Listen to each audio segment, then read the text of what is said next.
What's going on, everybody, and welcome to the brand new show brought to you by Star Six Media. This is the main event alongside my brother Enrique Contreras. My name is Jose Contreras, and we are back. We are better than ever. We're on a brand new show. But first and foremost, before we even begin, let's say hello to my co-host Ricky. What up, man? What up? What up, man? I'm excited to start this new show. This is the main event Yes, of the evening, and we're gonna get straight to it. that's right. This is the main event of the evening, and here we are, guys. Brand new show, and we have a lot to talk to you guys about today. We're gonna get to the main card. We have a co-main event that we're gonna talk about later on, which is the Islam Makachev and Alexander Volkanovski fight that happened 2 Saturdays ago. Ricky, we gotta talk about Elimination Chamber and our main Right. event of the evening, of course, Roman versus Sammy. We'll get into all that, but let's start off with our main card. Let's start off with everything that we have in store for you guys today. And here we go. All right, Ricky. First topic of the day: Elimination Chamber was this past Saturday, and Right. what a card! I think it was one of the best pay per views that WWE have put on in a very, very, very long time. But I want to get your thoughts for sure. And let's start off with one of the Yeah. first matches, which was the women's elimination chamber match. Ricky, what were your thoughts on that? The winner being Asuka. She is now going to face Bianca Belair at WrestleMania. Yeah. Yeah. I agree. I agree with the outcome. I think she absolutely deserves, especially with the new character that she has going on, and against Bianca Belair. I mean, what more can you ask? That's a hell of a women's main event for WrestleMania. I think. Yeah, Bianca Belair, Asuka. Last time we seen Asuka in this type of environment in a Yeah. WrestleMania championship match, Ricky, we seen her against Charlotte Flair. This is back when Asuka had that undefeated streak going, and Charlotte Flair surprisingly winning and beating not Yes. only beating Asuka, Surprisingly. but taking away that undefeated streak. Man, this is a whole different feel though. This time she's going against Bianca Belair. Some people have called Bianca Belair the woman version of John Cena. She has that much hype. I feel she was one of the greatest, if not the greatest, women wrestler all of last year, and she is on what Roman Reigns is on. Man, she's on God mode when it comes to the women's division. Can you see Asuka not only Yeah. beating someone like Bianca Belair, but can you see her even competing? Can you see her being a formidable foe at WrestleMania? I absolutely see her as a formidable foe. I think this will be a competitive match, but I still got Bianca Belair winning the match. I think she is, like you said, on God mode.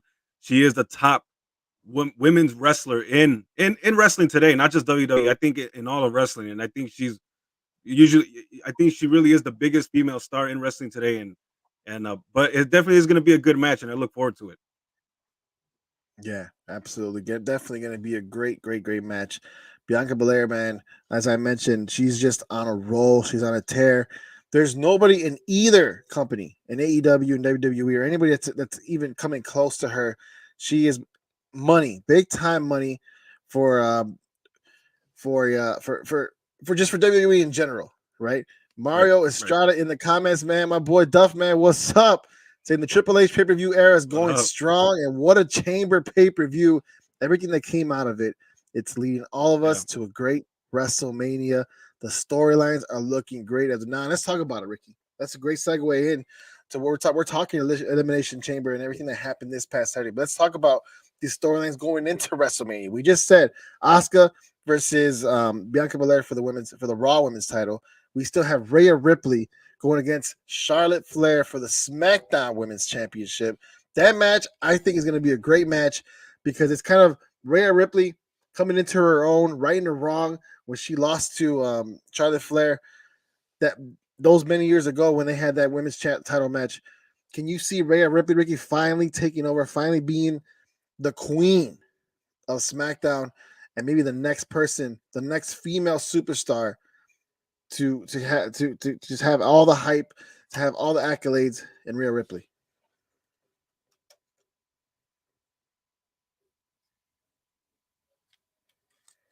I think my brother's having some technical. But first, Go ahead. You were cutting off a little bit. I'm sorry. You hear me now? Yep. Okay. Well, yeah. Back to what you were saying about Rhea Ripley. I absolutely think that she is the next one. She is the next female star here in WWE and in all of wrestling, especially with the character that she's having with the Judgment Day and the whole thing with Dominic Mysterio. I think this time she will come into WrestleMania and she will right that wrong again. Because I guess back when she came in to the main roster, she had the look appeal, but she still wasn't ready for that position. And I think now more, she's absolutely ready to be one of the top female stars in this company. Yeah, she really is. That character development that they gave her, not just her, but Dominic, man, that whole story that they have going with the Judgment Day and her being mommy, Dominic being like another reminiscent version of Eddie Guerrero coming up in the business. It's gold. It's money. It's one of the best things that he has going for it. I could definitely see her becoming the next women's champion. Like as you mentioned, being the next person to kind of carry the women's division into the future. Since we're talking about Dominic, Ricky, it hasn't happened officially yet, but it seems like it's going this route. This Friday night on SmackDown, both Rhea Ripley and Dominic are going to SmackDown, and Dominic said he's going to pay a visit to his father. Another match I think, or that we see happening at WrestleMania, will be Dominic versus Rey Mysterio. First and foremost, how cool will that be for both Dominic and Rey? Father versus son match at WrestleMania. And man, I'm really hoping, Ricky. I know this might be a stretch, right? But I kind of feel like the reason why you haven't seen Yeah. Dominic wrestle as much lately is because they have him in the performance center. They have him training. I would love to see another match of Dominic and Rey, similar to the one Eddie Guerrero and Rey Mysterio had at Halloween Havoc. That great, what you and I probably deem one of the greatest matches of all time back in WCW. Right.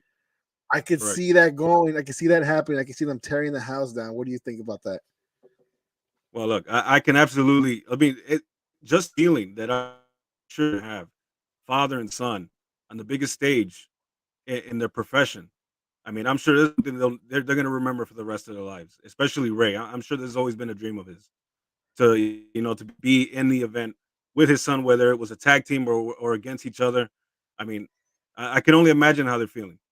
Right. But yeah, but I agree. I think I do believe that he is spending a lot of time in the performance center, being ready to to have this kind of match with his father. Not quite good. I don't think it's quite going to be the classic that it was between Eddie and Ray, but it's definitely going to be something to remember. By the fans and especially by them too. So it is definitely going to lead up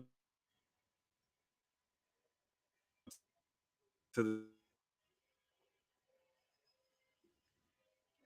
My brother You Ricky hear me? having some technical difficulties. Yeah, you're freezing a little bit there, man. Like, this is live TV. This is live. This is a live show, so we're gonna have difficulties. We're gonna have some Live technical show, difficulties. some live show and shitty internet. I'm sorry, guys, but we're gonna carry on. We're gonna carry on, but yeah, basically we're saying the same exact thing. It's gonna be a great WrestleMania moment for both those guys being able to face each other. Obviously, we know this. Wrestling is scripted, but we're not gonna say that ever again on this show, right? We know what it Right. is. People who love it, regardless, no matter what. But as you mentioned, it's a cool moment between these two guys, father and son, having this match. And I really do hope they tear the house. I really do hope this is one of the greatest matches on one of the two nights, honestly. And I really do believe that it can be. Moving on, Ricky, Austin Theory won the Elimination Chamber for the men's this past Saturday. What a great match that was. Yeah. First and foremost, before we even get Great. into what's going to happen with him at WrestleMania, a great match this past Saturday. It was him defending his United States Championship, but against 5 other competitors: Seth Rollins, Montez Ford, Bronson Reed. Was it Bronson Reed? It's Bronson. Bronson Reed. Yeah, some Bronson Bronson Reed Reed, and Johnny Gargano Johnny Gargano, in the match. and Mhm. I'm missing one person, I believe. It was Seth Reed, Montez Ford, Johnny Gargano, Austin Theory. Who am I missing? Why am I drawing a blank? Damian Priest. There we go. Damian Damian Priest. Priest was also in this match. One of my favorite members of the Judgment Day, by the way. I think Damian Yeah. Priest is money. That man looks like a star. I think he's definitely going to be a star in the beginning. I can see him as a future WWE champion. He just looks the part. He just needs to work on his talking, on his mic skills. But other than that, man, he's definitely a star for He's going sure. places. But yeah, he's definitely going places. I'm 100%. That match was great. Can I say Montez Ford is I knew electric. you were going there. Electric, Yes. man. This was a star-making performance for Montez Ford Yes. in this match. It really Absolutely, was. man. It really was. I feel bad in a way for Angelo Dawkins, right? Because it's kind of like he has to take a step back. You know what I mean? But man, it's how can you not see it? That's usually. I know. I mean, that's the unfortunate thing about tag teams. You know, when one guy is the bigger star and everybody's seeing, singles potential in him, the other guy kind of does take a back seat, and who knows what his career will go from there. But Montez Ford is money, man. He's definitely the future of this company, I think, and he's definitely gonna. I can see him in the main event position too. I can see him down the line. Absolutely. We're going into the comments. Philly Sports Talk Podcast. What's going on? What's good, guys? Just got done streaming NXT. I recorded it. I haven't watched it yet. I'm going to watch it tonight. Ricky, I'm a huge fan of NXT, man. I'm going to be the first to say, Yeah. I love NXT. I love it. I love the new stars. There's a lot of stars, particularly in the women's division, right? Mm-hmm. Who right. I'm a huge fan of the women's division in both AEW and WWE. I've always said AEW needs to up their game in the women's division. And I said in WWE, there's only like a handful of stars that can carry the division. But can I say NXT is doing their thing when it comes to the women's division? I'm not sure how into NXT you are, Ricky, but get into it, man, because they have some stars in the making there for sure. For sure. Oh yeah, yeah. I know about Braun Breaker, Carmelo Hayes, Yeah. Keita Lyons. I don't keep up with the show as much as you aware of the potential stars that will be coming to the main roster very soon. So Yeah, man. I'm with you there. Braun Breaker for sure. I think Braun Breaker is going to be one of those guys that comes up right after WrestleMania, and particularly, I think he should, because he's getting to that point where there's fatigue there. People are booing him now. He had actually a championship match with Jinder Mahal tonight, so I'm definitely gonna watch that later on. Man, that guy is a Steiner through and through, man. I wish they would have kept his name. He reminds me so much. He reminds me so much of Scott Steiner. Just like Rick Steiner, his father Rick Steiner, and his uncle Scott Steiner. He really reminds me a lot of them, man. No, man, he sounds like them. He is. I can't look at that guy and not think Steiner. Yeah. Getting more into the comments, we have our guy Duffman saying Asuka versus Bianca. Great match card. It's hard to say who's going to get the W, but definitely going to be a great match. Rhea versus Flair. Mommy versus Queen. Exactly. Very great match. Long overdue. Rhea dominated the Rumble, and now Mania is going to be phenomenal. The mid-card titles are finally getting the respect they deserve. Yes. We're going to get into that too. Gunther with the IC title is going great. What a hell of a push for the ring general Austin Theory with the U.S. title is really great. Heel holding the title, who is the now, is what that title. Dude, honestly, I agree. At first, I was kind of like, what are they doing with the, making the U.S. title kind of like the main title, being that Roman had both. But I like how they're giving it. They're becoming relevant again, both the Intercontinental title and the United States title. They have two great heels who are holding both titles. And are winning great matches. Like I said, the Elimination Chamber, you and I were just talking about it, man, was really, really fun to watch. It really was. Especially when Montez Ford got in there. He really picked up the energy. Yes. And then there was a story there too at the end when Logan Paul interfered and cost Seth Rollins the match. So you had a great match. You had a star-making performance from Montez Ford, and then you got continuing stories coming out. And then, not to mention what you just said, more respect for the secondary titles in the company, like the United States title. But having Austin Theory, who is also the future of this company, just doing his thing, man, and making this this belt more prestigious than it ever was under Vince McMahon. Yeah, 100%. He won the Elimination Chamber, Ricky. Logan Paul interfered in the match. It's gonna be Logan versus Seth Rollins at WrestleMania. Look, Logan Paul I don't remember anybody who's come into the WWE and had 3 great matches, as great of matches as Logan Paul has had. His match every single time he steps in that ring, he's also electric. He performs very, very well. And don't get me wrong, right? Yes, the guy performs on just one match for months at a time, but the fact that he's even doing it, the fact that he's looking respectable, looking credible, doing what he's supposed to, keeping the other guy safe, and Yeah, just overall just performing. You know what I mean? natural. Giving the fans what they giving the fans what they want. Yeah, It's really you haven't seen someone like that in a long time right. No, actually, no. I don't think we or ever. rarely ever when it comes to celebrities, when it comes to Right? outsiders coming into the business, right? I mean, I can't think of another guy that's come in here and just looks as natural of an Yeah, athlete, natural at doing this. Like he's been doing this for years as Logan Paul. I'll give him his props. I'm not the biggest Logan Paul fan personally, but dude, he has my respect. He has all the props, and every time he's in the ring, I watch. It's a yeah, spectacle when we see him in there. Quite yeah. honestly, man, it really is. No, seriously, and no, you're right. He definitely deserves all the credit in the world. And it's not just him. He obviously we know he's athletic because he boxes, keeps himself in shape. But Yeah, it's the storytelling. It's the selling. It's selling. It's just how he moves, how he his when he gets hurt, how he's down. Like all of it, everything. right. His work in the ring in general has been great and spot on and fun to Yeah, watch for sure. So a and match he's between him and he's a heel too, which and is he's a heel, appropriate. Appropriate, right? very appropriate. Exactly. Yeah. So Exactly, because he has that arrogant character that's kind of like that's him in real life. He yeah, could that's be him. he could be a bit arrogant, but at the same time, now he's going in with someone like Seth Rollins, who we know can give us good matches. Yeah, His match last year against Cody Rhodes at WrestleMania was phenomenal, right. right? And then look, So and then Logan Paul even had a great match with Roman Reigns. And yeah, just imagine with Seth Rollins, this is going to be quite the match, man. It's probably going to be matches. It could be match of the night, it really bro. can be. It could be, yeah, It really can be.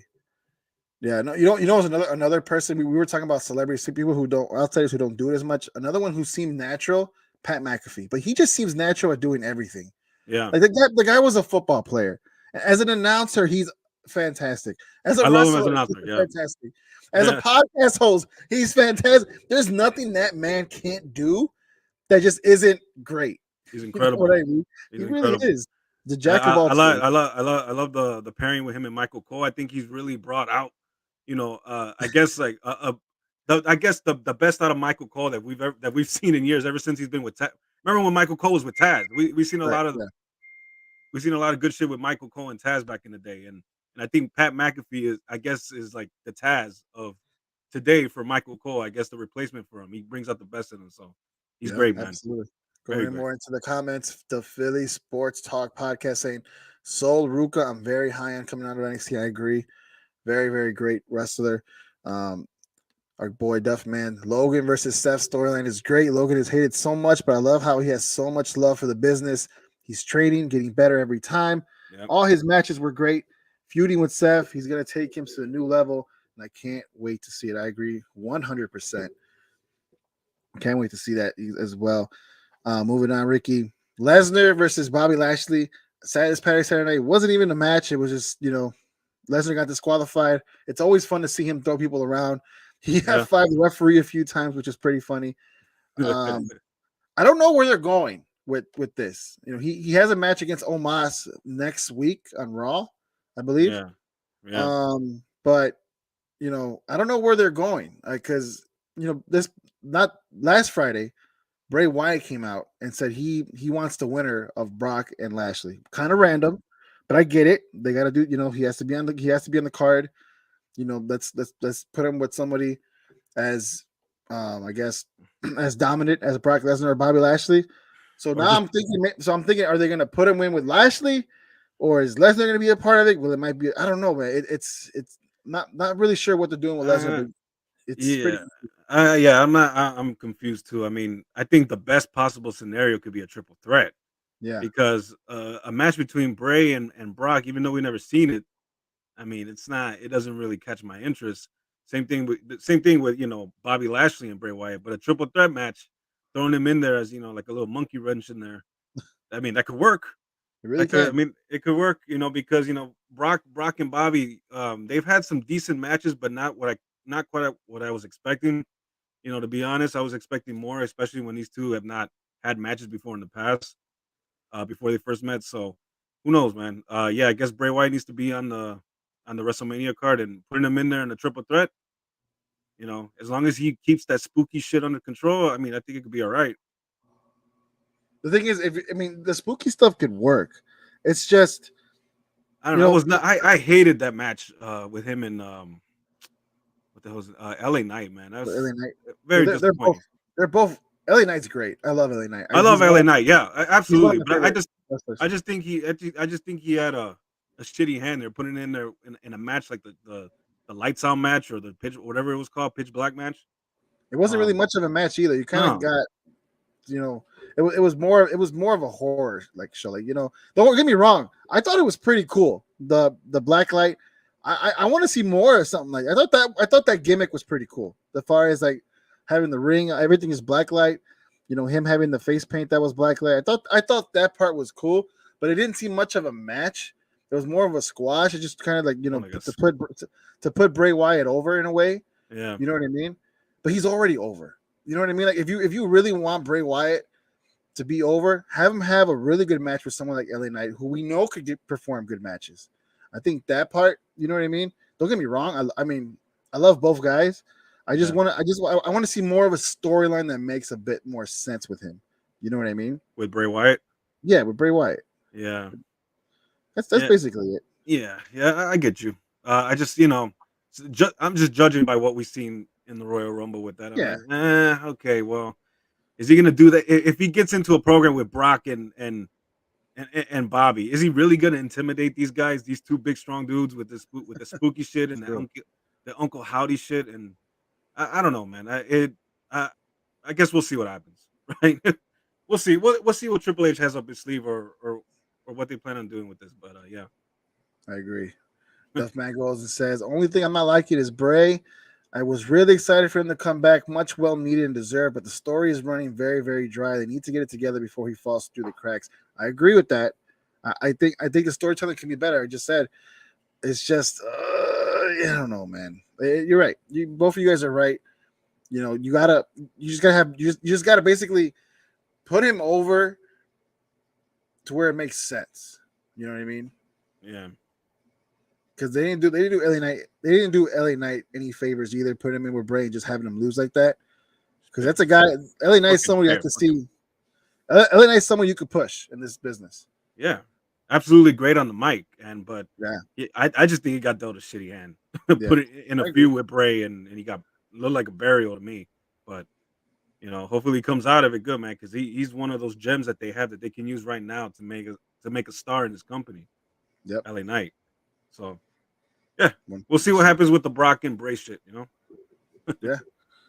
The Usos, Ricky, are the tag team champions from both Raw and SmackDown. It seemed like a good idea when you gave both the Usos and Roman both titles at the time, because you wanted the bloodline to seem like a really dominant faction, one we have never seen at all in any of this business in this industry. Period. Seemed like a great thing at the time, but now this is the part where it's like, okay, how do we get the belts off these guys? All three of these guys, right? How do we Right. get the belts off them? And I guess in a way separate them again, because don't get me wrong, it's cool that you have, just one tag team champion, one set of tag team champions and just one big time champion on both. Yeah. But with Roman, you're not seeing him full time anymore. Right. And with the Usos, they're not back and forth as much as they should be in Raw or SmackDown. They're kind of just holding the Raw tag team champions, it seems like, hostage, and they're Right. defending the SmackDown more. You get what I'm saying? Yeah. So it's like, here we are. How do we get it away? And it seems like the rumors were true, where they're going to be facing Sami Zayn and Kevin Owens at Mania. Do you think that's the right move, or can you see both Sami and Kevin Owens taking the titles? And if so, how do you separate them now? I think that was the plan all along. Because especially when Cody came back to WWE. But this storyline has been going for years. I don't know, well over a year, 2 years maybe. And I always felt that Sammy probably should have been the one to dethrone Roman because of the whole story and everything behind it. But Yeah. since they're not gonna go, I mean, that's just how I feel about it. But since they're going this route, I think this is the only way to do it with former best friends in Kevin Owens and Sami Zayn being best friends again, burying the hatchet, and then taking the tag titles away from the Usos. We're still yet to see where Jay Uso's alliance lies, right? Within the story. He's still very conflicted about, does he want to help Roman, his cousin Roman, who if you've been following the story for years, the origin of this storyline really started between Jey Uso and Roman Reigns. Yep. You know what I'm saying? Like this Yep. whole bloodline thing started with them, and they had a feud going on. And Roman was telling them like, you're nobody without me. You're nothing without me. Join, help me. And sure enough, he gave it and became a team player. But you see the cracks. So you see the cracks happening within this bloodline faction. So Right. it's still yet to be seen, but I still fully expect him probably, he's gonna, I guess, come to his senses in a way, and side with his family, and we're probably gonna see a tag team match between them and Owens and Zayn at Yeah. WrestleMania. Yeah. I agree. I agree. We're gonna get into, guys, the Roman and Sammy situation, the match that they had, the whole storyline in general. That's gonna be our main event of the evening. So stick around. We'll get back into that later on today. You guys are watching the main event brought to you by Star Six Media, where my brother and I talk all combat sports. We're getting into some wrestling now. We'll get into some boxing in a bit. We'll talk UFC 284. We haven't talked about the Volkanovski versus Islam Makhachev match, or that happened a week and a half ago. So Right. we're definitely gonna get into that. That's the co-main event. But right now we're still on the main card itself, talking about the Elimination Chamber, talking about what's gonna happen at WrestleMania. And yeah, Ricky, it seems like it's gonna be the Usos versus Sammy and Owens. Yeah, like I said, I'll give my thoughts on that later. But for Mhm. sure, regardless of the fact, these four guys are definitely great workers. It's gonna be a great match all together. It's just, man, I just wished it wasn't happening, as for reasons I'll explain later on in the show. All right, here Gotcha. we go. AEW, Ricky, we gotta get some talks about AEW and the current AEW champion MJF. For those who haven't been following, you should. Every time this guy gets any time on the air, whether he's in the ring, in the locker room, you Mhm. put a camera and a mic in front of him, and he is going to give you a show. This guy, Ricky, on the mic, I've never seen anything like him at all. This There's is a nobody true heel. better on the mic than MJF. As you mentioned, true heel, man. The stuff that this guy says on the air, off the air is just amazing to watch. Um, we've seen the pipe bomb over almost a year ago when he called Tony Khan a mark. Right, Right. that was amazing. That was great. He's come back. He's won the AEW championship, well deserved. He's in great shape, by the way. Yeah. The man is he's in shape. You don't realize how athletic he is until you see him wrestle. This guy is great. Right. He really is. But man, when he talks, the things he says, that promo he did in the backstage when he was talking about the girlfriend driving his when he was driving his prom date with Yeah. his Camaro, Named you know her what I'm saying? Liv. We'll call her Liv, which led to speculations that he was talking about Liv Morgan from WWE and all Yeah, that shit. there's rumors Crazy. between them. There's rumors between them two. That's the reason why he's great. There's everything that this man does and says is just amazing. But his promos is why I wanted to bring it up in the first place, Ricky. Yeah. Good or bad for the business, man. Good or bad? I mean, that's not even a question, bro. It is Right. great.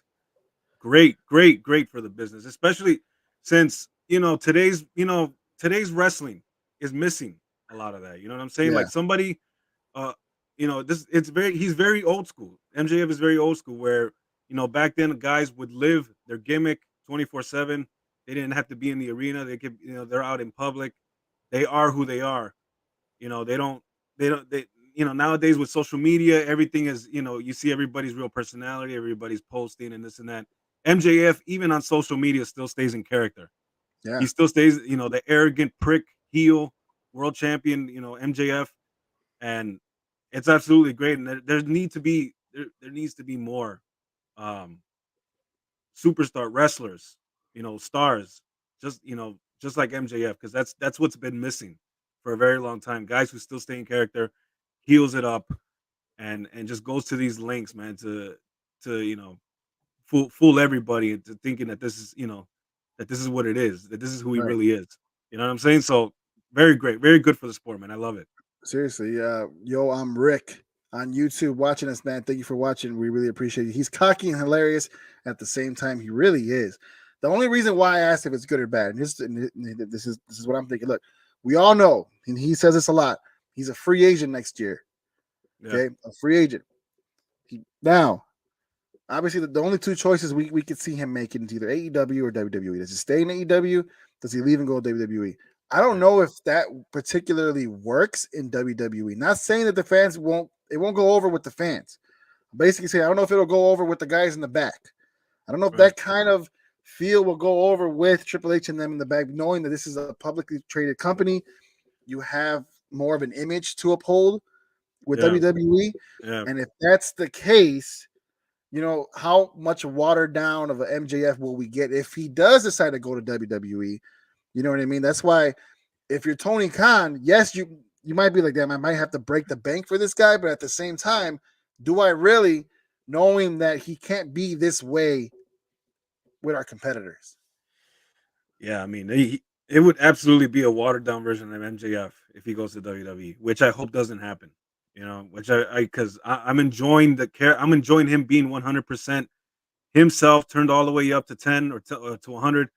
This is the MGF that you know should be. This is who he should be, and he should not be filtered.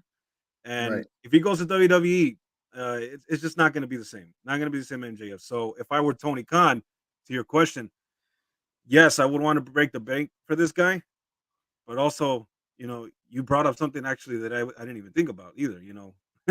Should he, knowing that, does he actually really believe that MJF would go to WWE, knowing that he would get way filtered down? His character he would just wouldn't be the same. Just a Right. watered down version of MJF. So that's actually a good question you brought up, and that's something I never even thought about. So, Now um, it's not to say that MJF can't be great. I mean, he's that good on the mic that he could work his way around it, but it just yeah, won't be the same. This guy right now is the best thing going for AEW. Well, not the best thing, but it's one of the greatest things going for AEW, right? Because AEW is yeah, great. But like that, but he, man, without him, I tune in to watch him. I do. yeah, I love the company AEW. I love all the talent that's on the roster, but MJF is just that guy. He really is. he really is, and he's a huge asset for this company. So yeah, pay the man, pay the man, pay him whatever he wants. Keep this dude on your roster. You don't want him to Tony go. Khan, pay the man. Yep. Pay him. Speaking of Tony Khan, Ricky, he has some beef with Ariel Helwani Oh boy. this past week. I don't. I had to look. I had to look this up because I couldn't believe it. Right, I'm at work and I'm on Twitter and I see the exchange happening. I'm like, what is going on here? What, Yeah, like, why is he going after? He cut a promo on Ariel Helwani on Twitter.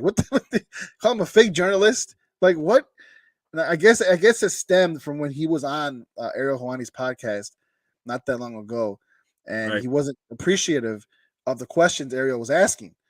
But can you give us a little bit more insight on what the hell happened is going on here?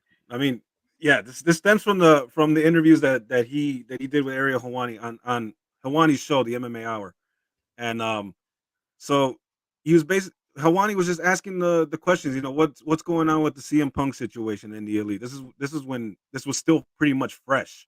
It wasn't too long ago that this happened.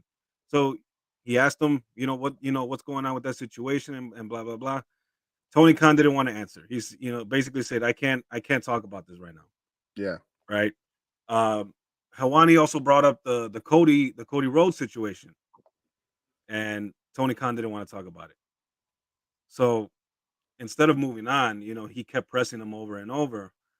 What's going on with CM Punk, blah blah blah, CM Punk, the Elite, and he didn't want to answer the questions. So it became pretty much a very boring and uninteresting interview. yeah. And after it happened, Helwani went public and said that this is one of the most frustrating interviews that he's ever done in his career. And he went out of his way to say, if you think that the AEW product is better than the WWE product today, then you're delusional. or something to that effect. He said. So obviously, you would imagine that this did not go well with Tony Khan. No. I'm sure he's never forgot it, especially due to the fact that Hawani also interviewed Triple H, not somewhere around that same time. Yeah. And the one thing that a lot of people noted out was that, especially since the comments that Tony Khan made called him a biased journalist and that he's a fraud and this and that. Well, when Hawani interviewed Triple H, he did not ask any challenging questions at all whatsoever. In fact, the biggest question everybody wanted him to ask was what's going on with Vince McMahon and the hush money payments. This was still going on at the time. Yeah. And he didn't even attempt to ask any of those questions. And this is Triple H's father-in-law, by the way, not just the former CEO of the company. Right. So basically Tony Khan is calling him a biased journalist. Yeah, he took offense to that. Yeah, he took offense to that, calling him a biased journalist. Did you see what Hawani tweeted back to him though? Did you see that part? I did. Called him a snowman. Call him a snowman. Basically, for those that don't know, referring to him as a cocaine addict. Yeah. Apparently there's these rumors that a lot of the dirt sheets are saying that Tony Khan is probably on that coke. That's why he looks the way he looks and the outbursts and the shit that he says and stuff like that. That's a big rumor, but nobody knows for sure, right? But that's what he was implying. The thing about it, what happened? Pretty savage clapback from Ariel Hawani. I didn't expect that. When I seen it, I was like, oof, we went there. I mean, the thing about Ariel Hawani, he does have connections with WWE. I don't know if you knew this, but Nick Khan used to be his agent, and they're very good friends. Nick Khan, who's the current CEO of WWE, by the way. Yeah. He also works for BT Sports, which is WWE's partners for the UK to broadcast WWE, and they broadcast also the UFC over there. So yeah, man. It's very funny situation. Also knowing that Ariel Hawani is also on the outs with the UFC and Dana White. This also has a bit of a partnership with WWE. Well, they can kind of have MMA stars. What the UFC? Yeah, they're back and forth. They had some issues. They had some partnership with AEW, but they're back and forth. Yeah, but yeah. So I guess now he's burned another bridge. Because whether he's a fan of the product or not, AEW is still the second biggest wrestling company in the world. And as a journalist, it's not really wise for you to burn a bridge like that. But he already has sort of a history with that. He's already, him and Dana White used to be very good friends, and you would see Hawani interviewing him and UFC fighters in the past, and now not anymore. Because all the tough questions that he's asked Dana White, particularly fighter pay, and then there was also that one thing where he leaked the information that Brock Lesnar was coming back at UFC 200.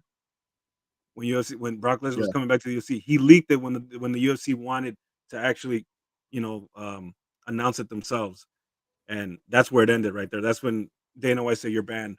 We don't want to see you here no more. Can't be at the press conferences. You can't be at the live events." So that's where that's where the whole thing about Ariel Hawani is.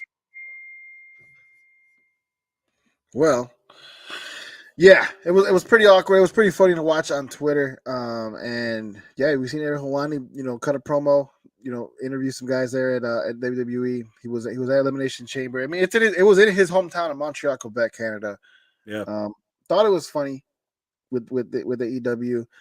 It's, as you mentioned, it's something. If you're Ariel Hawani, you burned another bridge. So now you're, AEW. Look, the one thing about AEW to me is it was definitely, it still is a great, how do I say this? It's a great alternative for WWE, right? For so long, we were kind of getting tired of WWE a little bit. Like we were still fans, still watching it, but the product was so watered down. The product wasn't as good as it once was when Vince McMahon was in charge, or was still in charge. Now that Triple H is taking over, it's been great. It's been very, very fun to watch. 100%, it's still the greatest wrestling company today. And as long as it stays the way it is, or with Triple H still in power, it's going to be hard for AEW to catch up. But AEW, the one thing about AEW is that consistently, every single pay-per-view that they put out Yeah. is worth every penny you spent to watch it. Yeah. Because the matches are phenomenal. The talent is great. The storytelling is great. Like these guys know how to put on a show. We've been to plenty of AEW events, Yeah. and there's you walk away. You know, once the event is over, you walk away so pleased with what you watch, Right. and that's why I love AEW because it never disappoints in that aspect ever.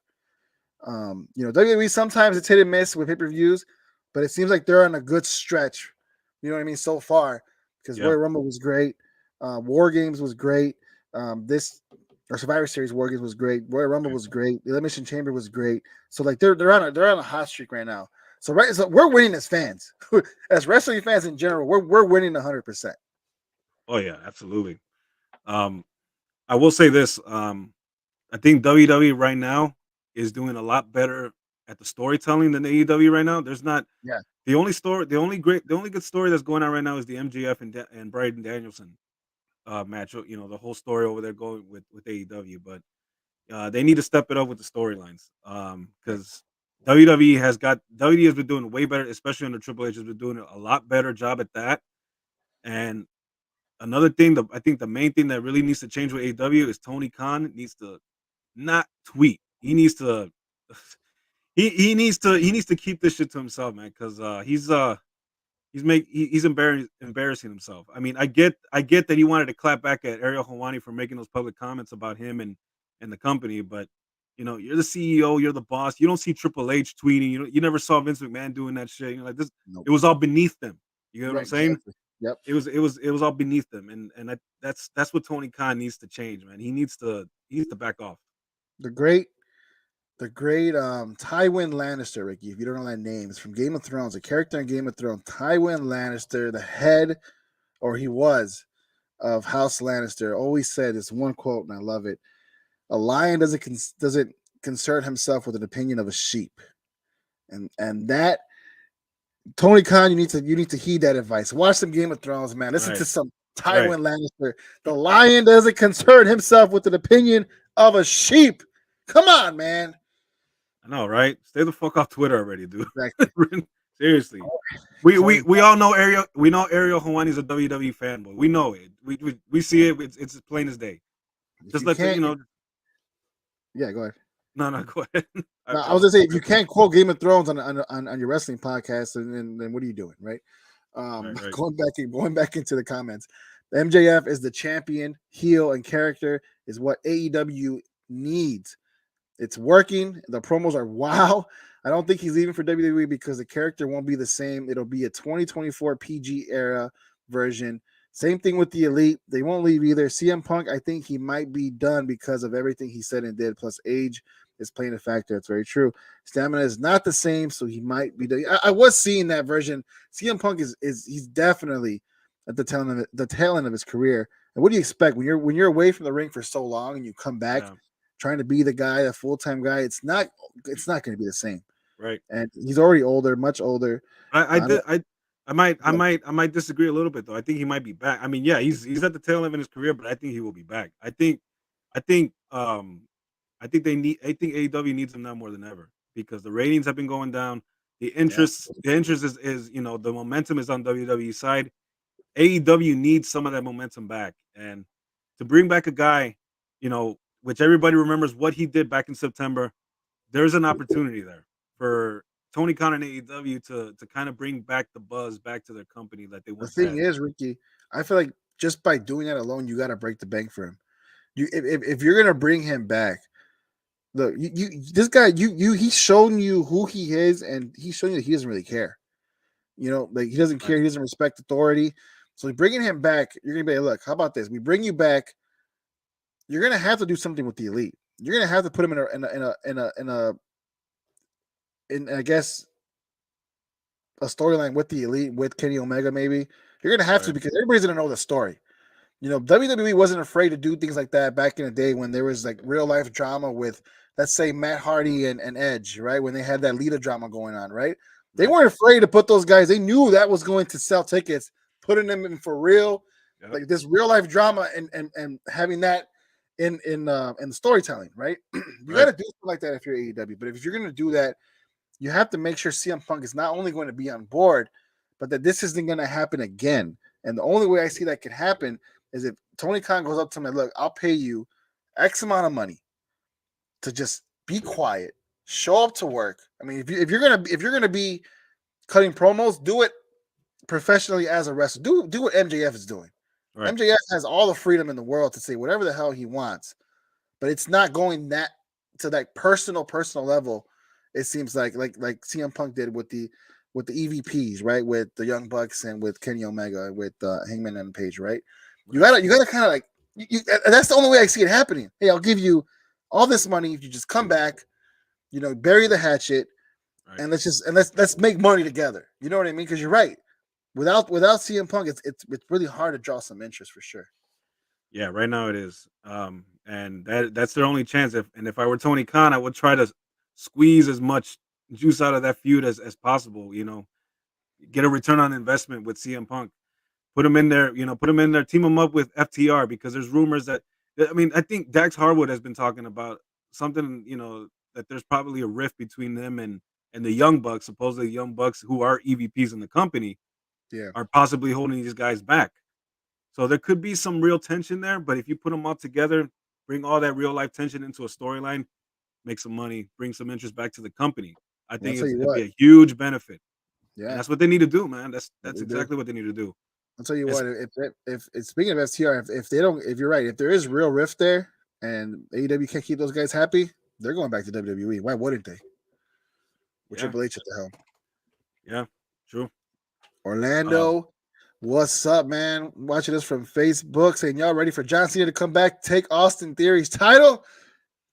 Not happening. We didn't talk about that, but John Cena, it does seem like he's gonna come back. He's coming back, but he ain't gonna take that title. He ain't gonna take that title away. This is Theory's time. He's gonna go back to Hollywood. He could take it. Oh, hey, and speaking of Kenny Omega, man, you know that his contract with AEW is up this year. It is up this year. And WWE is coming after him, man. They want to sign him. I would, man. Oof. Real quick, Duffman says AEW needs this match. Give me the Elite versus the Acclaim. Scissor me, daddy ass. Yes, I would love to see it. Dude, the Acclaim are great. It's one of the greatest things going. Yeah. They lost the championships to the Gun Club, which I was pretty shocked to see that happen in AEW Dynamite. I mean, credit to the Gun Club. I think they're another great tag team on the up and coming, on the rise. Yeah, but the Claim. I question that a little bit. I wonder, it's got to go somewhere, because I don't know why they would take the titles off the Acclaim right now, especially to the Guns. And then Billy Gunn didn't even turn heel and joined the Sun. Yeah, so it's a little confusing to me. That is, because I did see that happening. I was like, I can see Billy Gunn turning on these guys, but it didn't happen. So it is pretty weird. It is pretty weird booking. But I guess we just got to figure out, see what happened. But that'd be a great match for sure. The Acclaim versus the Elite. It's gonna happen sooner or later. I want to hear the rap. I want to hear the rap on the Elite, dude. Max. I mean, come on, Max Caster has been savage on the raps. Great, man. He even goes political, which is funny. I work in a newsroom, so half the things that he says, I'm just like, wow, this dude is really going off. Oh man, Orlando back in the comments. So supposedly he has downtime coming. I think he's talking about CM Punk, or no, John Cena. Yeah, John Cena. I mean, but he does have downtime coming. So I could see him. I could see him winning at WrestleMania, Ricky, and getting the U.S. title, holding it for a couple of weeks, maybe a month or two, and right before he goes back to Hollywood and then dropping it to whoever. But I can see it happening. Well, I mean, yeah, but then if it happens, then you're gonna have a lot of people saying, "Oh, look at that! Was this a Vince McMahon decision right here? You're right. Putting it on the part timer, an old guy, blah blah blah." You're right, because if you're bringing John Cena, it's to kind of put Austin Theory over as the next, you know what I mean, passing the torch kind of thing. You're right. Yeah, it does make more sense. Duffman says, but on the business side, they need all parties to get involved, get this problem solved, and continue to control feud. Which we're talking about the Elite and CM Punk. Yeah, you're right. If that could happen. You know what I mean? But obviously, they will have to put their pride aside, right? But it has happened before, like with other guys. I mentioned Edge and Matt Hardy, right? They were guys like that who had real life drama with Lita. Lita cheating on Matt Hardy with Edge. Like that's drama for real. You know what I mean? And guys, so we have seen something like this happen in the past. Shawn Michaels and Bret Hart hated each other for years. Exactly. And they put on the best matches, back in the 90s and in the mid 90s. Yeah. And they hated each other. It's not unheard of. You know what I mean? It's really not unheard of. It's nothing new. It's nothing new at all. Just nothing new at all. All right, let's switch sides real quick, Ricky, before we get into the co-main event, the main event of the evening. Let's talk a little bit about boxing. A match happening this next month, March 25th. Caleb Plant versus David, the Mexican Monster Benavidez. It's going to be a great fight. I'm excited to see it. Did you see what Caleb Plant did to David Benavidez? He bought out his website. Yeah, when you said this, I'm like, what? And then I looked it up, and I sure enough, I saw it with my own eyes. I'm like, what the hell? This dude David the Monster Benavidez has a website. Caleb Plant bought his web. I don't even know how you buy a website. I didn't even know that was possible. You could just buy someone's website.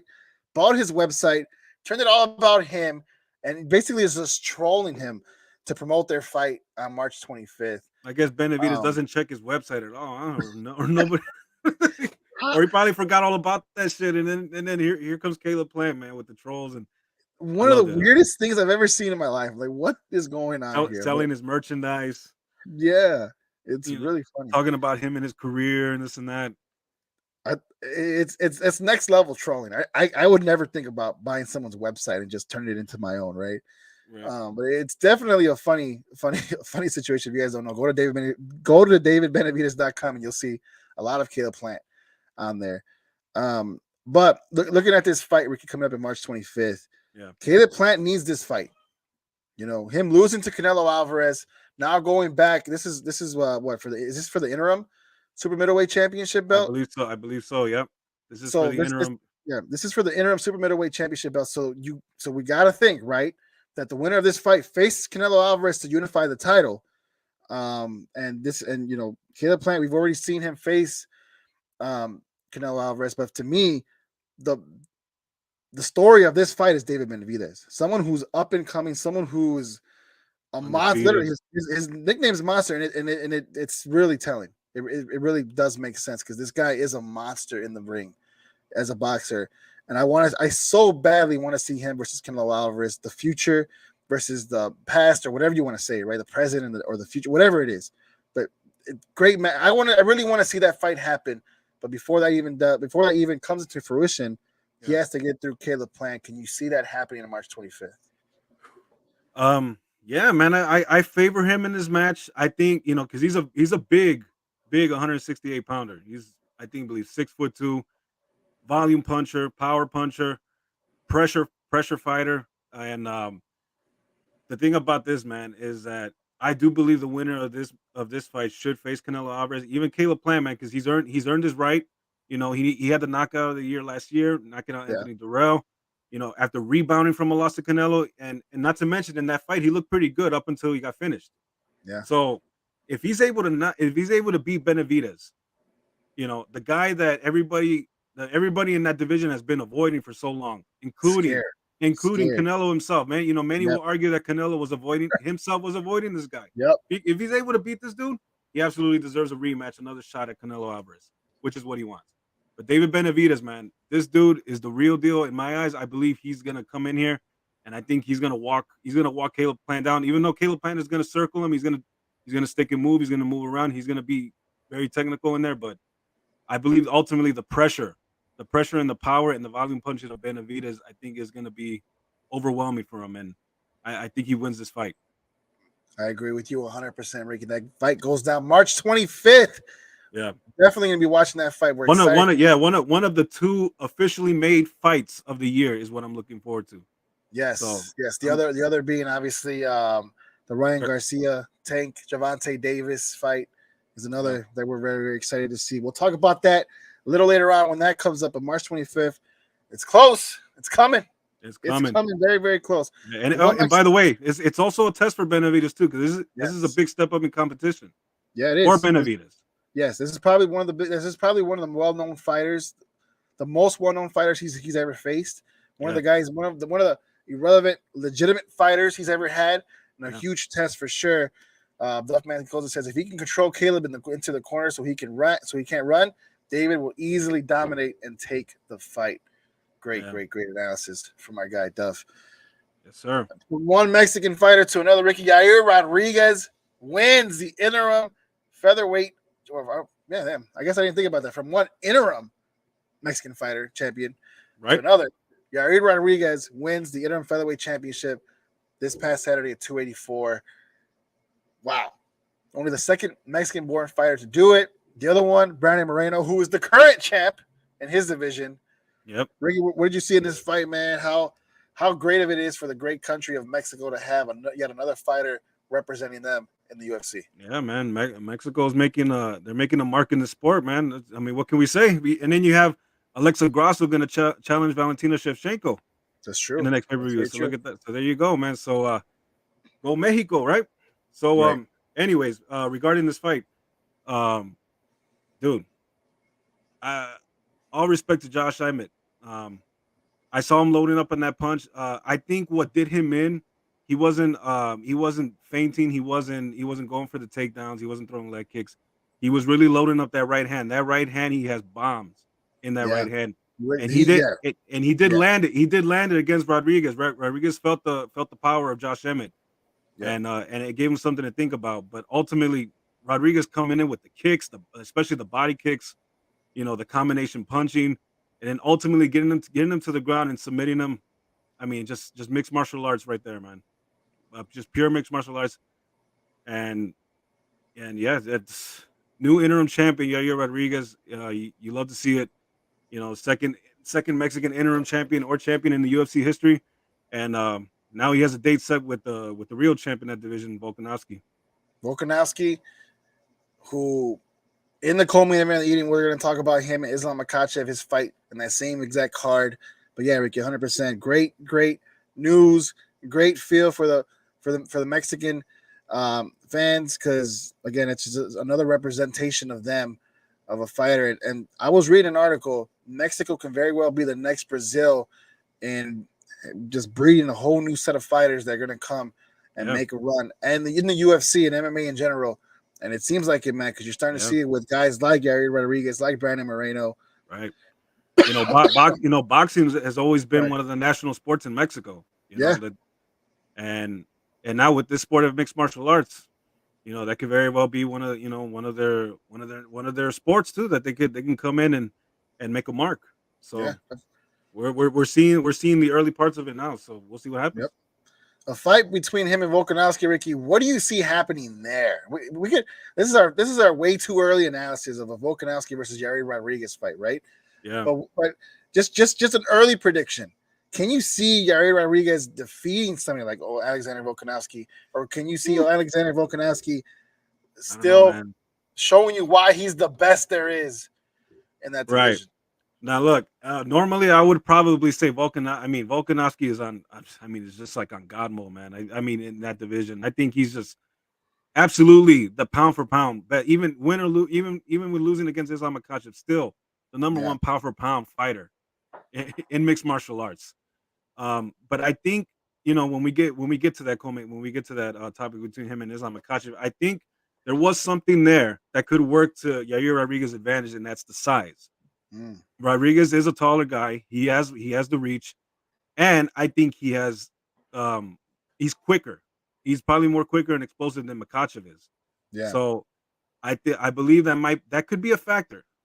And that could be an advantage. That definitely is an advantage for Yair Rodriguez. So it's very possible he could, very, very possible that he could come away with the featherweight title.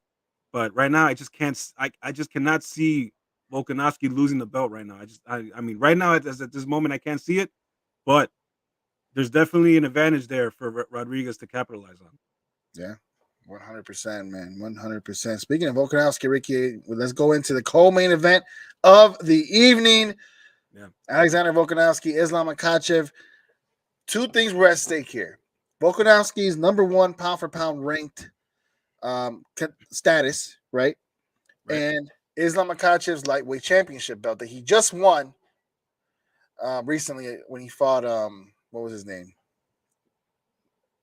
Who did he beat it off of, Rick? I'm drawing a blank again.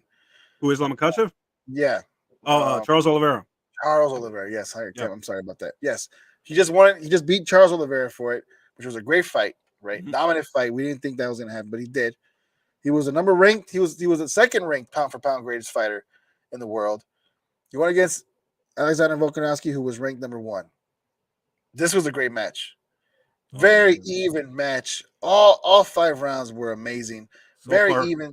so far, Very fight of very the even. year for me, man. Fight of the year Yeah. almost so far. It's an And early then year too. It's a very and early year. yeah, and then we just saw a great fight with Jamal Hill and Glover Teixeira too. Yes, So we did. th- We did. I mean, I think those So two fights are neck and neck as far as fight of the year. But yeah, great mixed martial arts 101 that we saw in this fight between Volkanovski and Makhachev. definitely, Absolutely. definitely respect on both sides. I think Islam respected a lot, respected Volkanovski a lot more after fighting him than he did before the fight.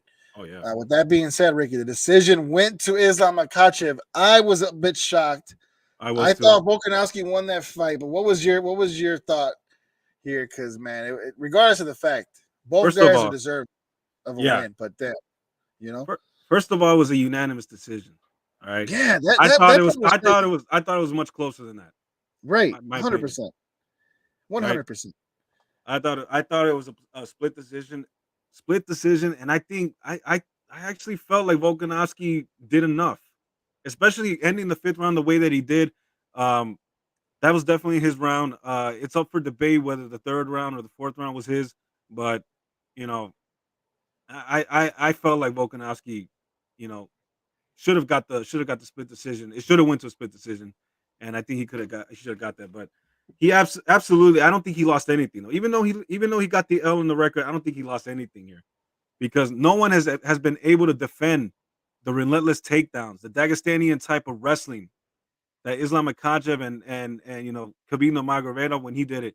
No one was able to withstand any of that, and that's what Volkanovski did. And this was a much smaller man, 5'6" Alexander Volkanovski versus a 5'11" or probably 6 foot or probably even a 6 foot Islam Makhachev.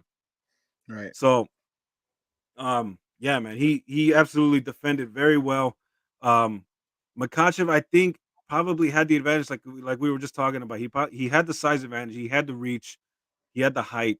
I think that was probably a factor in why it went, his way.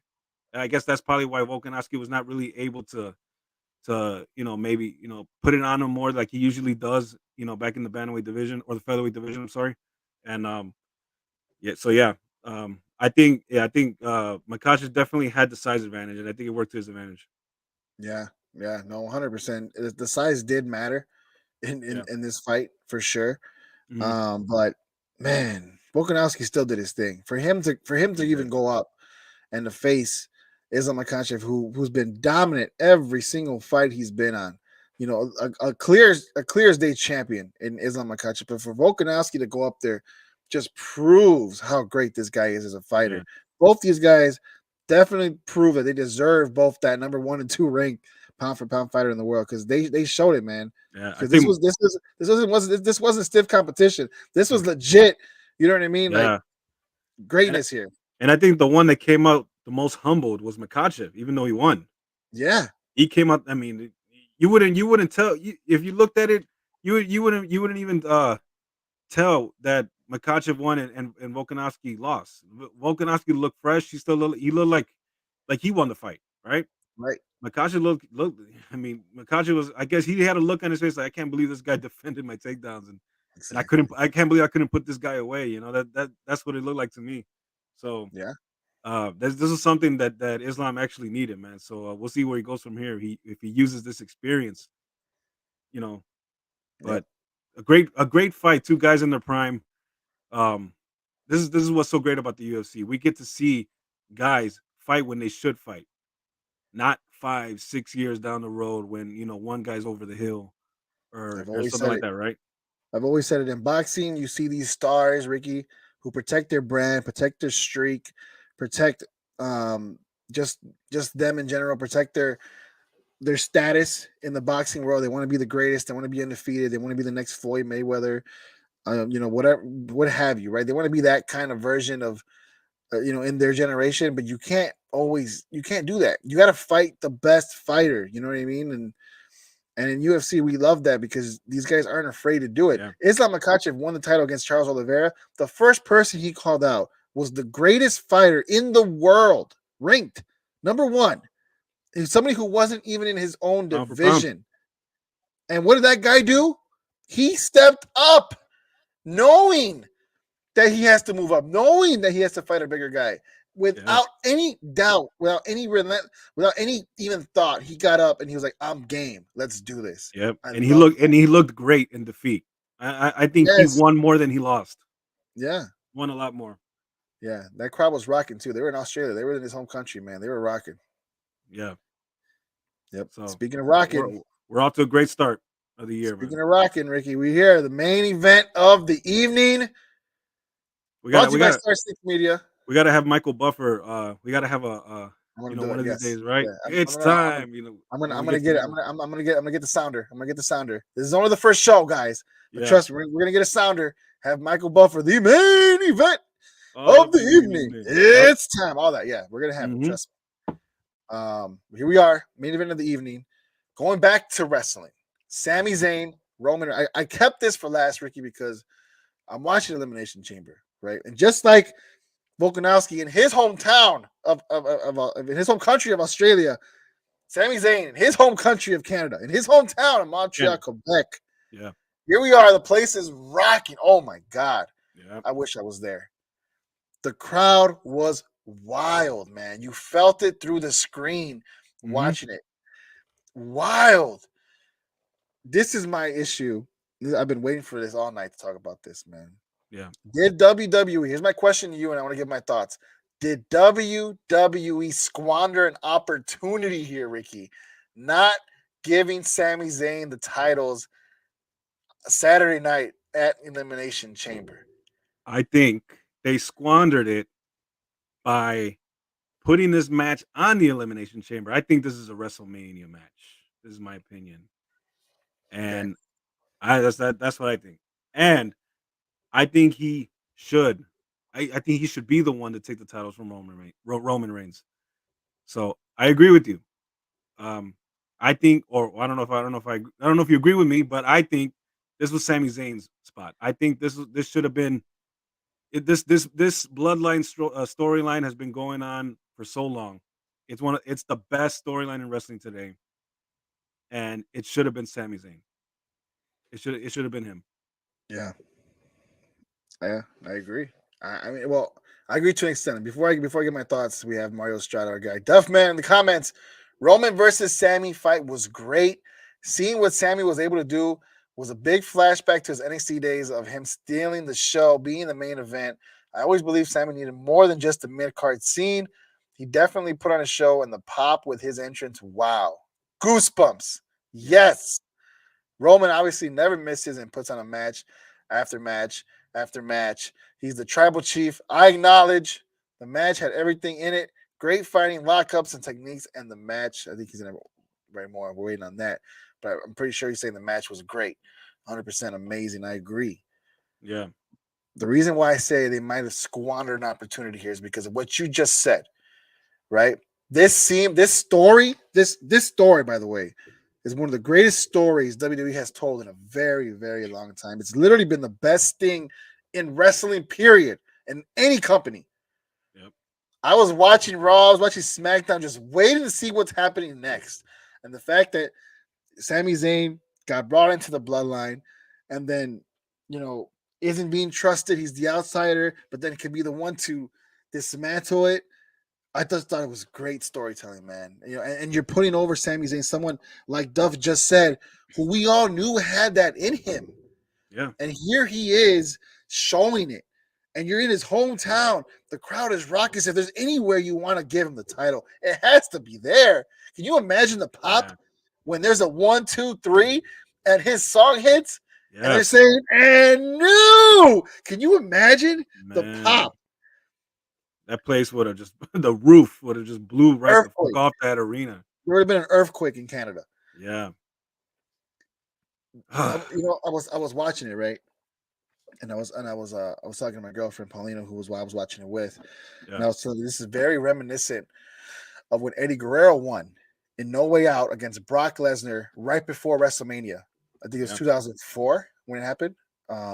Very reminiscent because I don't think anybody really gave Eddie Guerrero a shot. Brock Lesnar was the next big thing. He was literally the face of WWE at the time, right? And then obviously everybody knew there was something going on with Goldberg, and why not do it back then? Both guys in their prime for the championship, right? Yep. But no, he had a title match for Eddie Guerrero.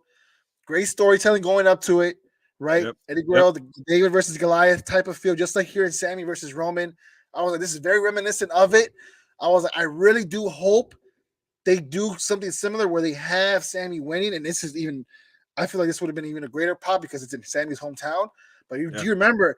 I still and it wasn't that far. I think it was like there was like oh man, how many years? Like almost 20 years removed, like 19 years from the date of when Eddie won the championship. A couple days, 20 years from the date, just a couple days away, right? Yeah, it was in February for sure. Yeah, it was in February, and it was just only a couple days like apart, but 19 years. Can you believe that? Wow. And I was like, I remember, I still watch that match, and I still get emotional seeing Eddie win, right? Because one of my favorite wrestlers, he passed away like 2 years afterwards. Get very emotional watching it, right? Yeah. I feel like this would have been very reminiscent of it. And I feel like they squandered that opportunity because it would have been the biggest thing that was happening in a very, very long time. Yeah, and I'll be honest, man. As a fan, I care more about this storyline with Sami Zayn and the Bloodline than I do about Cody, wanting to win the championship for his father. I'm just being honest, man. I'm being honest, bro. I care so much more. Great story too, though. It's a great story too, though. Yeah, but it's all about Dusty. It's like it's not. It's all about Dusty Rhodes. Yes, I know. Of course, Dusty is a legend. He does, and he absolutely should be celebrated. But I think that storyline is missing something. Because they keep going to Dusty this, Dusty that.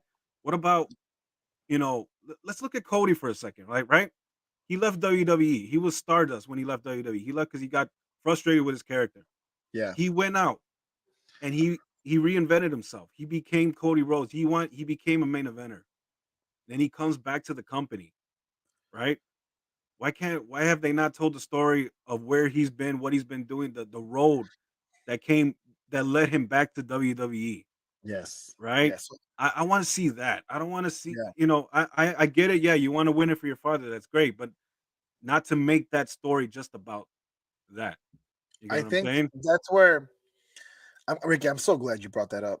I really am, because that's exactly the case. The only reason why they keep making it about Dusty is because everything that Cody has done has been outside of the WWE. And I think for WWE, they don't want to acknowledge anything outside of WWE other than themselves, right? They don't want to acknowledge AEW. They don't want to acknowledge they barely acknowledge anything else. They don't want to acknowledge, Ring of Honor. They don't want to acknowledge New Japan Pro Wrestling. They don't acknowledge any. It's them or nothing. And they for damn sure don't want to acknowledge that he helped create another company.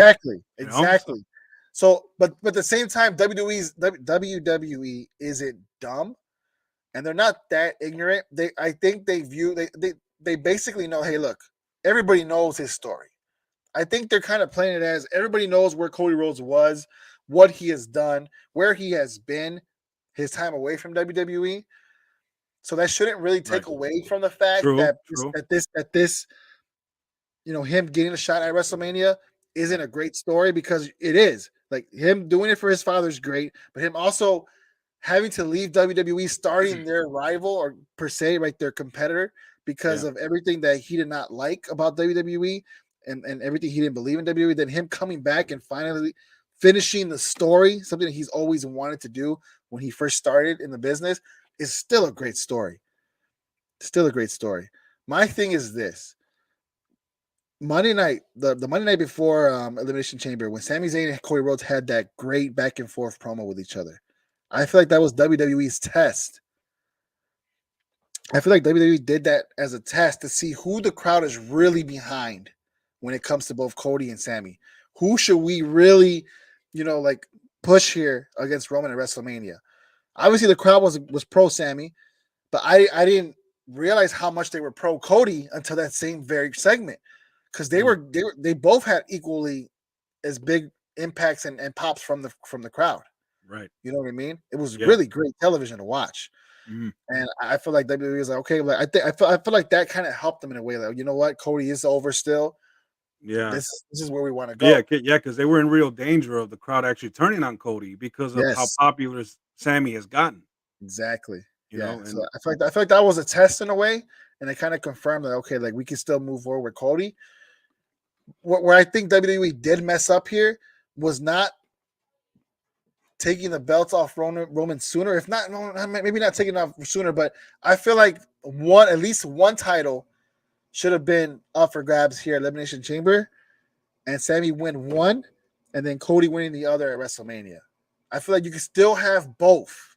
You can still have your cake and eat it too, because Roman has two titles, Ricky, not one, but two. And I yeah. feel like they could have had it. They could have somehow maneuvered where, you know what, Roman's like, Sammy, you don't deserve it. You don't even deserve a title shot. But if I'm going to give you one, I'll give you one. You know what I mean? Then Sammy winning, Roman still having at least another title to go and lose on to WrestleMania because he's a part-time wrestler anyways. It's kind of predictable. We kind of already know he's going to go to WrestleMania and lose to Cody. You know what I Oh, mean? And, here's the thing. Let me throw you this real quick. You know he's on, I think a little bit over 900 days as champion. yeah. You don't think they want to go 1,000? But then it's like, okay, well, I don't know. It's like, what do you do? You know what I mean? Like, it's not getting. We're not getting tired of the bloodline or this tribal chief version because it's amazing to watch. I love it. Yeah. But I feel like after WrestleMania, it kind of, if he still has the titles, it will get fatiguing. I guess it will get it will run its course basically because Right. he isn't there full time, and I kind of feel like you need a WWE champion full time. You know what I mean? Right. Right. So it's But like, I'm just saying, that's there for them if they actually want that. yeah, If they really want to, I guess cement Roman Reigns as one of the greatest of all time. And like, oh look, he was on this historic run of 1,000 days as a undisputed champion. If they want to do it, they absolutely could do it. So to me, it's not a 100% lock that he will lose at WrestleMania, even though it's very likely. To me, it's not 100%, not yeah. 100% lock. Yeah, because it can go either way. But you know, I get what you're saying about Cody, but you know, I just think that that's what's missing with that storyline. You know, the story about him and his journey Yeah, his journey back to WWE. yeah, And you know, not everybody that watches WWE knows what he's been doing. that's You true. know, I'll give you an example. Our uncle Saul, right? Yeah, biggest He's a pure wrestling fan we know. yeah, but he only knows what he sees on TV. Yes, He's not into the dirt sheets, the internet, wrestling yeah, community and all that stuff. There's a lot more people like him. So they were like, "Oh, Cody Rhodes, wasn't he Stardust? Wasn't he Stardust back in the day? Oh, I remember him. Yeah, yeah, yeah." But they don't know where he's been and what he's done, and that's true. unless they've also watched AEW. But there's also a percentage of WWE fans that don't watch AEW and don't know what's Yeah, going on over there. So you know, I just think that story does need to be told about Cody yeah, Rhodes, but we know they're not going to go that route. So nope, and that's why something's missing there for me, and that's why I care a lot more about the Sammy story than I do about that one, and I think he deserves it more. yeah. I agree. Going into the comments, I think Duffman does as well. I have so much respect for Cody. He's a great performer, but I feel right now they're forcing it on us that he's going to be our new champion. Yeah, I can see that for sure. Sammy winning it would have been so much better because he brought into the blood. He was brought into the bloodline and then blown it up from within and take the titles. The story was being built correctly, and for so long that we were invested. Cody is great. Yes, him coming back was great. His pop was great at Mania last year, but it's also kind of forced. Telling Easily you, could have man, been yeah. I'm not the only one. I'm telling you, it does feel Easily could have forced. been the title split up. Sammy taking the Universal title and Cody winning the WWE title for his dad because that's the belt his dad never won. Plus, Universal wasn't always around back then either, so WWE is more favorite. I agree, and that's where I wish they would have went. Not going that route, I see why they had Roman win at Elimination Chamber, and it just kind of just builds Roman as this even greater heel, right? Because he, you know, he stopped that from happening, and now he's going to WrestleMania, and now everybody wants him to lose.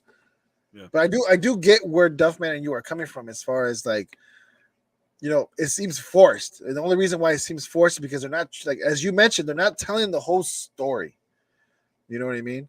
Yeah. I think Cody was definitely, and to be honest, another reason why it seems forced because Cody was out with injury, coming back and automatically winning the Royal Rumble. And number And now, 30. At number yeah, 30. I don't number think 30, yeah, I did not like that spot. I yeah, think he should have been there like somewhere in the middle.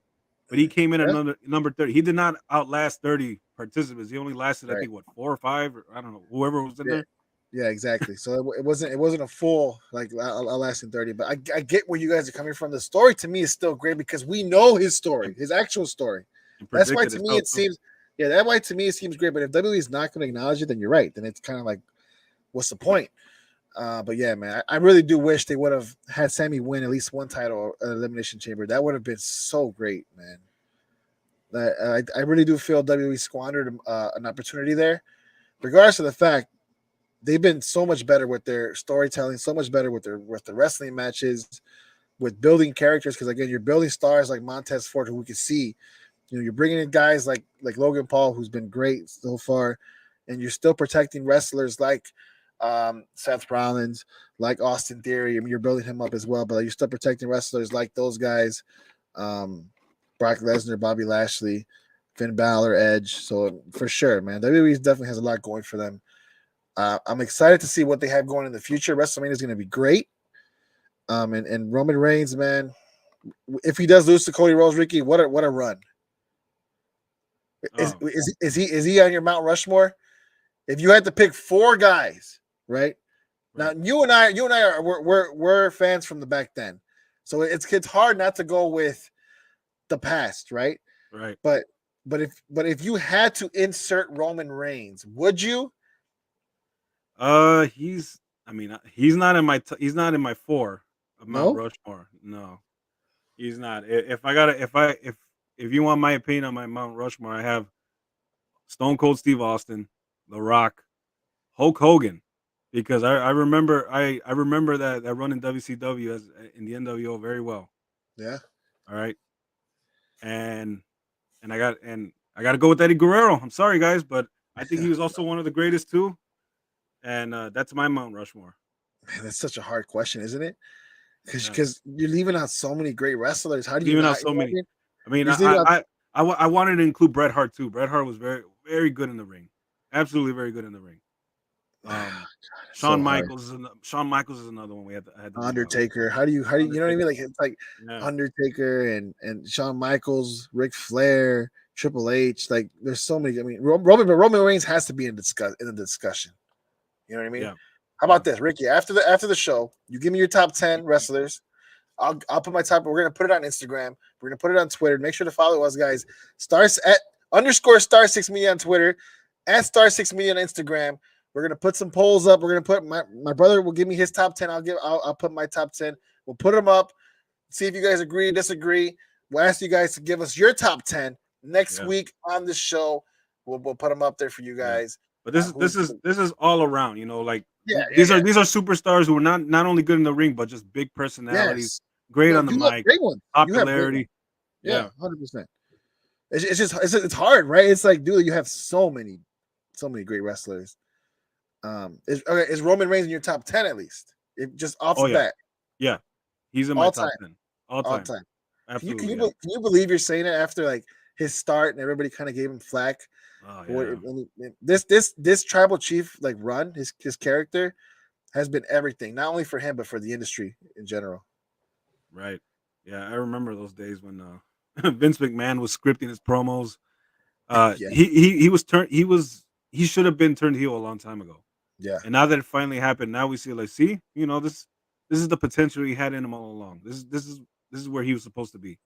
Dude, he's great. Even on Twitter, he just barely made a TikTok not long ago, and he's great on TikTok. If you guys don't have TikTok, get it and follow Roman Reigns. When that Sami Zayn and Cody Rhodes did their promo, he went on TikTok and he was like, imagine having a pep rally, Yeah. just to say you could beat me. It's like, Right. oh my god, he's funny, man. Duff, man, we really appreciate you, man. He goes on and says, acknowledge AEW, Cody, and it wouldn't be forced. They say he's the prodigal son, then show what he's done for the wrestling industry. Yes, absolutely. Hell, even show him breaking the throne. Show what he did and risked, yes, to become the American Nightmare. Show what he did and what he risked to become the American. Yes, I agree. Not I gonna agree. happen. No. Not gonna happen. You have to. Yeah, I get it. Maybe they do a documentary later on, and it means all much more. But you have to though. Yeah, you know what I mean. Because yeah, I agree with them 100%. That's absolutely what's missing with him. That's why I'm not really invested in his story as much as I am with Sammy's. Yeah, you need to tell the story where he's been, what he's done, and why he's back. You know, other than wanting to win the title that his father didn't win, there's more to it than that. I believe, and I don't doubt Sammy's going to win a title in the future, but I feel like it's not going to be as meaningful, as impactful as it is now. I kind of feel like later on they're going to be like, okay, let's do it now, and it's going to be like, well, it's kind of too late. It's not going to have the same fire than it does now, and that's why I say they squandered an opportunity. But it is what it is. Here we are. You got to strike when the iron's hot, and WWE has done it before.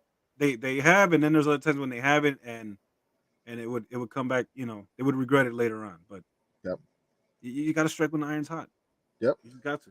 Speaking of that, Ricky, we just struck while the iron is hot, having this great show, the new Main Event podcast brought to you by Star 6 Media. This is the first pilot episode. We appreciate everybody who hopped on. As far as Duffman, man, we appreciate you dearly. Our guy Orlando was on today. We had I'm Rick from YouTube was watching. Philly Sports Talk podcast, man. Make sure to follow them and watch them. They were on giving us their thoughts. And of course, our boy Rick Aguilar, one of the co-founders of Star 6 Media. We appreciate you guys all watching, all tuning in to our very first episode. We will be back next Tuesday, every Tuesday at 9 p.m. My brother and I we'll talk WWE, AEW, UFC, Bellator, MMA in general, boxing, you name it, combat sports. We are here to talk. If you guys want to be a part of the show, you definitely be a part of the show, as you can see, whether it's in the comments or just on with us in general. We appreciate you guys nonetheless. Ricky, got your promo, man. What do you guys say to the folks at home watching us before we end this stream? Thank you, everybody that was in the comments, man. We really, really, really appreciate you guys for the support. And I'm just glad hopefully we put out a good show for you guys. Hope you guys enjoyed it. And this is the start of something new, Main Event. And we'll be here every Tuesday for you guys, man. If you guys want to know more about combat sports, about pro wrestling, work, shoots, whatever you want to hear, Twitter beefs, we got it for you here. Right, Thanks, guys. Exactly. Yep. Main Event is over, guys. We are the true winners for having such great supporters like you guys watching us, for sure. We appreciate you guys. We'll be back next Tuesday. You're watching the Main Event.